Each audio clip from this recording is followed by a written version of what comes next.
Industrija Besna Nedeljković postoji od 1989. Celu priču je započeo moj deda i moj tata. Krenuli su sa prvom prostorijom od 20 metara kvadratnih. Sad imamo preko 10.000 kvadrata pod krovom proizvodnje.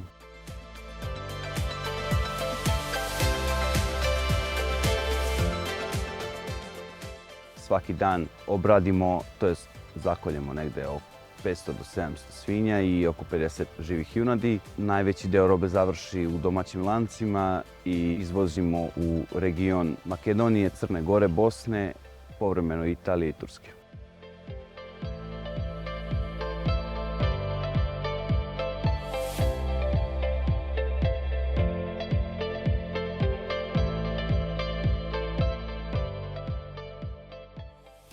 U poslednjih par godina ozbiljno razmišljamo o energetskoj efikasnosti, uštedama i toj nekoj zelenoj agendi. Krenuli smo priču sa Energesom pre nekih godinu dana u montažu solarne elektrane. Ona je napokon sada završena i imamo proizvodnju oko 300 kW električne energije.